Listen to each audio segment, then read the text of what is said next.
Well, for some, the grand final has been one and done, but for us at the Fox Footy Podcast, grand final week starts now because we froth the trade period and we'll be all over it on foxfooty.com.au. Ben Waterworth with you, alongside the utensil, Will Faulkner, Max Laughton, and a man who loves this time of the year, the pick 37 back in the 2001 Super Draft, and the reigning Fox Footy NFL Fantasy Champion, Leigh Montagna. Hello, Joseph. Hello, Benny. I'm not as busy as you gentlemen and not as excited, but nice to be here. It's going to be a big week. Big time of year. It is a big time of year. Plenty happening.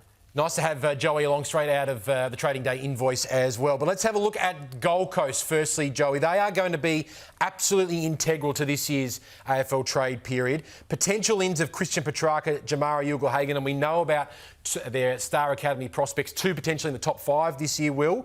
But they're losing Braden Fiorini, Bailey Humphrey, Ben Ainsworth potentially, Connor Butterick potentially, Malcolm Roses looks like it's going to happen pretty soon as well. Plus, pick 6 could be up for grabs, and you wrote about this on Fox Footy website recently. I did, yes, spoke about it on Sunday night on the Fox Footy Podcast, on the website, sorry. But Gold Coast for 15 years now, it's taken them that long, but they're now a destination club. And not only that, but this year they can shape the trade period. They have so many players who want to come in their door, and big key players as well. And also, you've got guys like Bailey Humphrey who are in contract.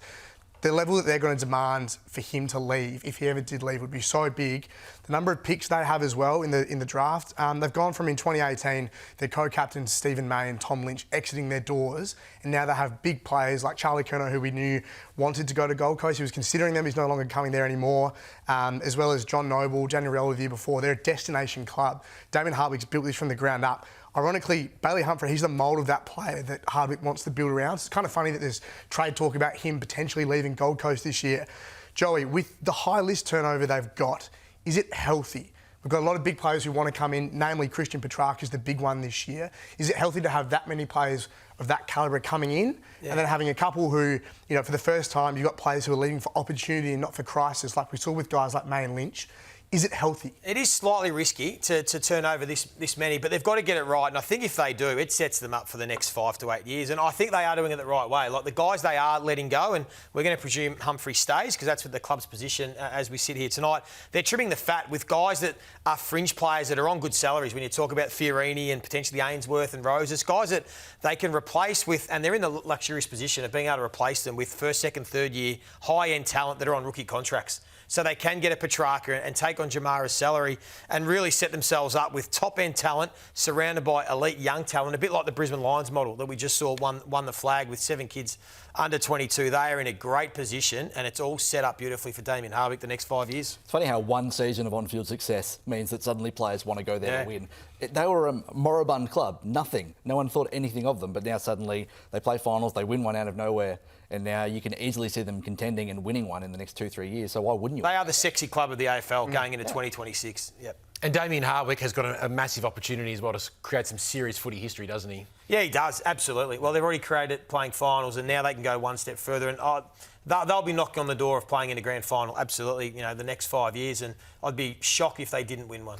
Well, the Crows were knocking on the door. We thought of a grand final this year, but out in straight sets, Will. They had a terrific 2025 campaign. Interestingly, though, Christian Petrarca flew over to meet with Adelaide, the famous Adelaide airport scenes as well, but he's chosen Gold Coast, and they've also in the past been linked to Clayton Oliver, but the Crows, I don't think, will be going down that path from all reports, even though I think privately conceding that they are a midfielder short. What's the situation there with the Crows? Yeah, it was interesting. So the way that Adelaide phrased it was that they took the phone call with Petrarca. They were happy to have him come over to the facility, come to Adelaide. He wanted an extra year in his contract. You know, the Crows were a little bit up in the air about that. He's obviously since requested a trade to Gold Coast.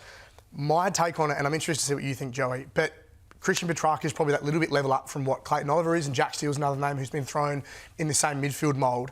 I don't know if you want to go after, if it's not Petrarca, it's probably not Oliver and Steele from an Adelaide perspective.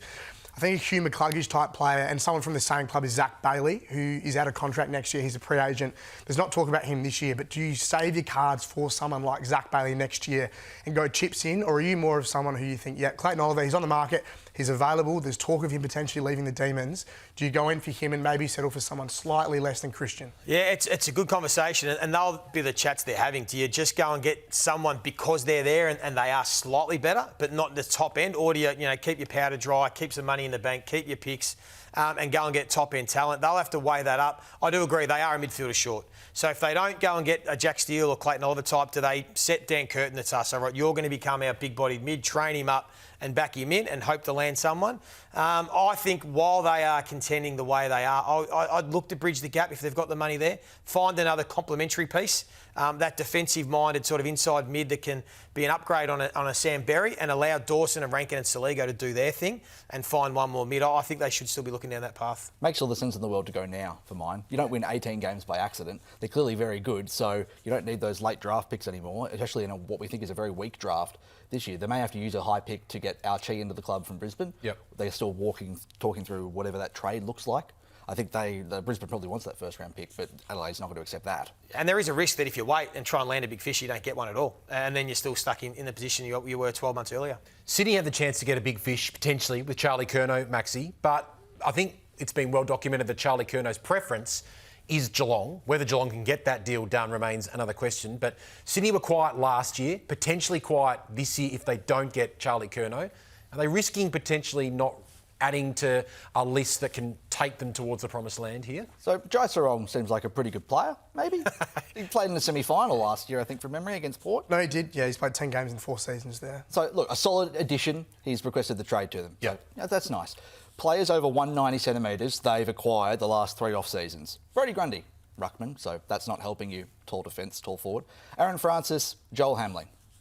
End of list. Yeah. Bunch of draftees and zone picks who haven't played games. Jack Buller, the only one who's actually played a game, but he wants to get to Collingwood anyway. Yes. So they have just not filled this clear void for the last 2-3 years. And we saw the absolute upside of this team in 24.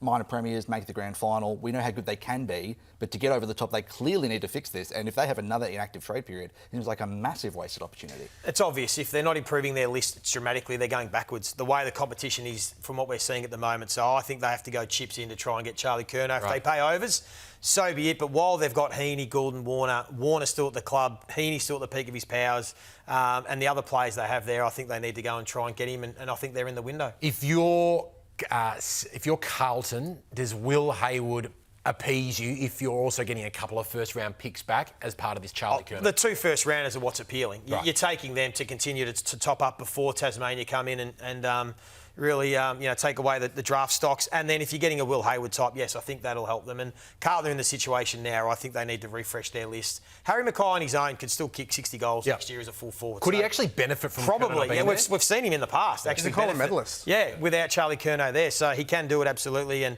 I think they've got to cut their losses, get some first-rounders and rebuild. And you were at Marvel today, Will, and heard all the clubs come through. And Andrew Mackie essentially conceded that it's going to be hard for Geelong to acquire both Rowan Marshall, who they're very keen on, and I think rightly so, and Charlie Curnow in the same trade period. Yeah, he did. He didn't rule it out. It was not impossible in his words, as you never would on day one. I think he said on day one of trade period, you don't rule anything out, but it's going to be very, very difficult for them.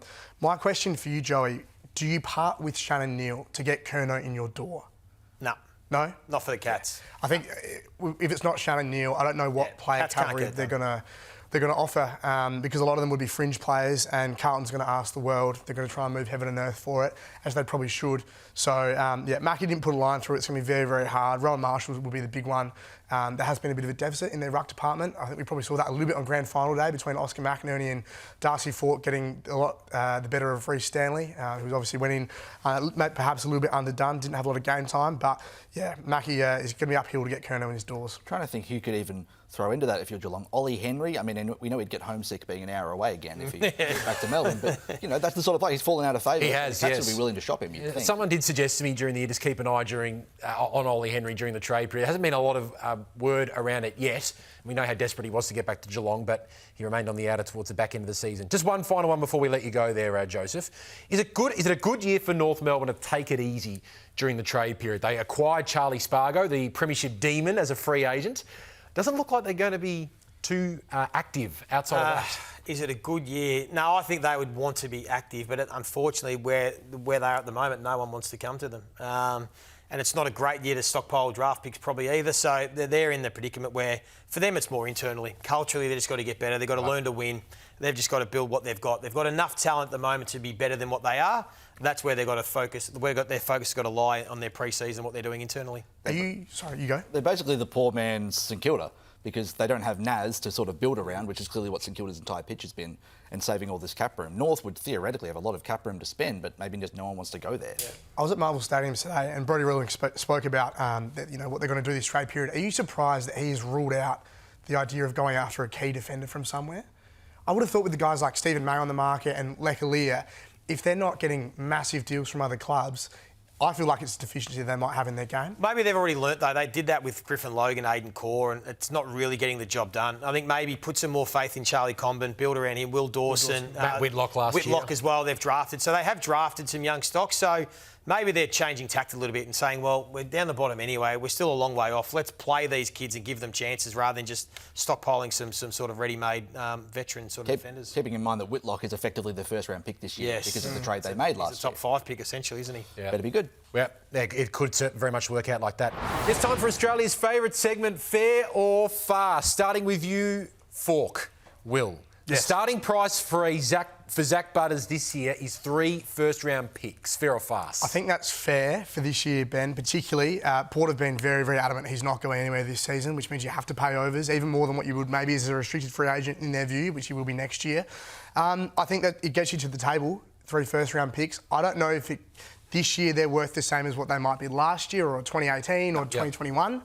But, I think it gets you to the table. Obviously, it depends where they fall in that pick 1 to pick 20. But, I think it gets you to the table. I don't know what... Maybe some players get thrown in as well. I'm not too sure, depending on the club that wants him, Max. It'd have to be 3 because if Jeremy Cameron was 3 and 2 seconds back, he's more valuable than Jeremy Cameron was at that time because Cameron was a free agent. So that's more leverage that Geelong had. So he's arguably the most valuable asset that you can possibly think of. An in-contract player Port has absolutely no reason to trade. Do you agree with our esteemed colleague Leigh Montagna just then, who suggested on trading day that Zach Butters, Port Adelaide don't gain a lot out of trading Zach Butters this year? What are you if you have Zach Butters in your team next year? Are you a 9-win team, an 8-win team? You're better, but... So you're expecting a Port dip next year? I'm not expecting a Port rise, more to the point. Right. I see power surge? No real... Power outage. If they are good, we can use that in headlines again, We which can. is fun. Bailey Smith has increasingly become a big issue for the Cats throughout the year, both on and off the field. Fair or farce? Very fair. It's bits and pieces emerging after the grand final and then the Mad Monday situation where... It's interesting how it happens all after the grand final. Funny that. The post that he made about the costumes, that's... The weird thing about it, the costumes themselves were basically fine. Max Holmes probably should have ticked off the Caro one, but then it was the way he framed them. So this is the risk that Geelong is willing to take. They see a market inefficiency in players who may have some off-field things to deal with, whether it's mental health situations, whether it's, Tyson Stengel had the nightclub incident last year. Geelong just says, okay, come to us, we're going to deal with you very kid gloves, very softly, and you can be yourselves, even with their training method. You just rock up to training and do your personalised stuff. So it works for them pretty well. They're a pretty damn successful club. The problem is when you are too soft and let players go a bit off the edge, then when do you reel them back in? When do you suddenly become the dad really ruling on them, which makes it hard. With Bailey Smith, Josh Thomas, the comedian, not the former Magpie, had a really good point on social media, I thought.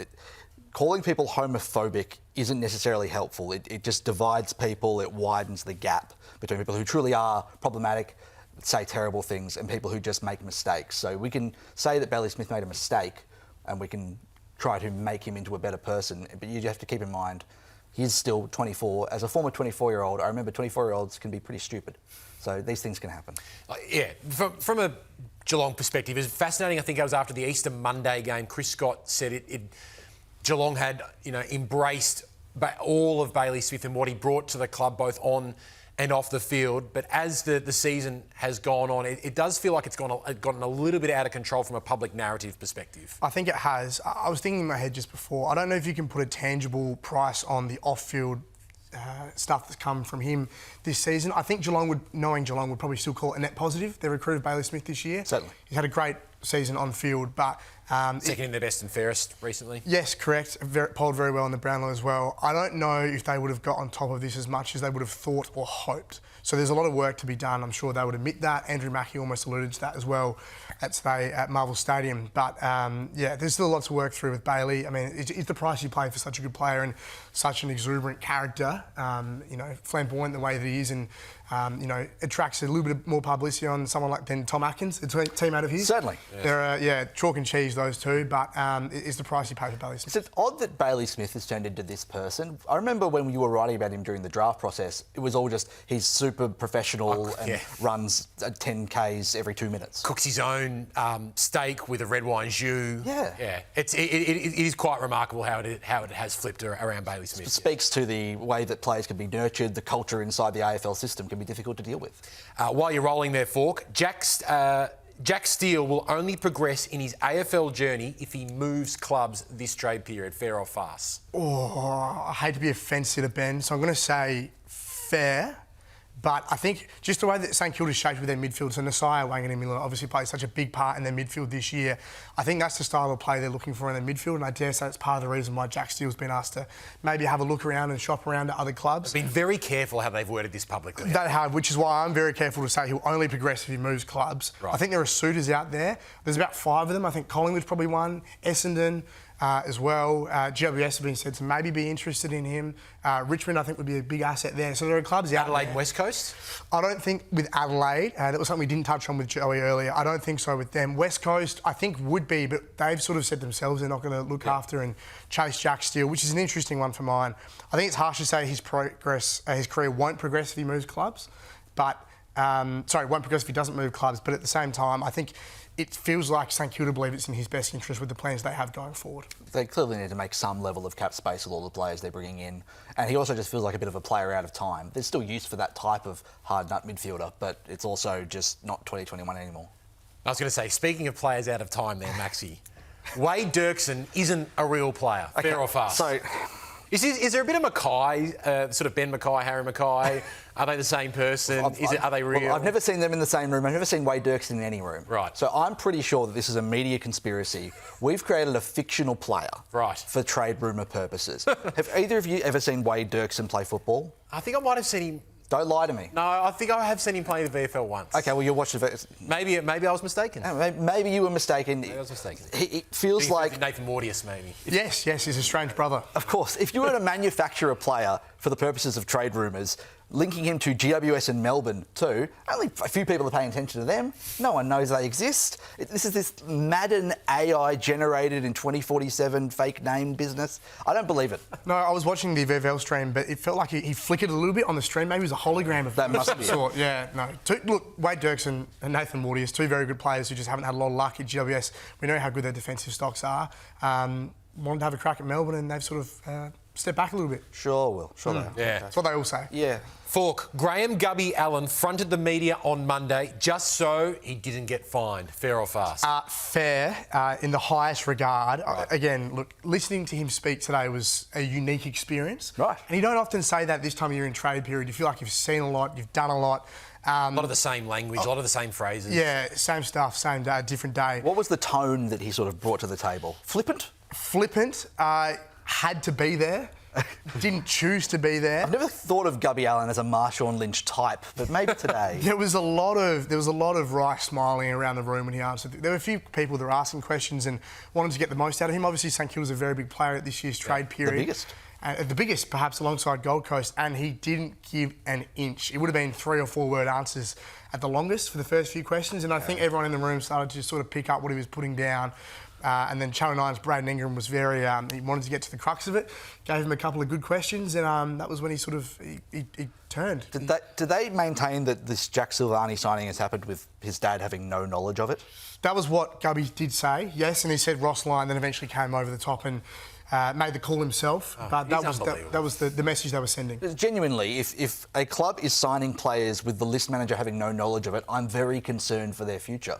That would be even more insane than the dad signing his son. It Doesn't make a lot of sense. That's right, Maxi. Last one to you. Clayton Oliver is now on the verge of becoming Homebush Subway's #1 ambassador. Fair or farce? Let's give me the tricky ones, Ben. Clearly, so we saw photos of him on Friday. Yes. This pre-planned holiday to Sydney. But, I can meet with the Giants. That works quite well. On a boat? He goes on a boat. He's on a boat and et cetera. I don't remember the rest of the lyrics from that song, Lonely Island.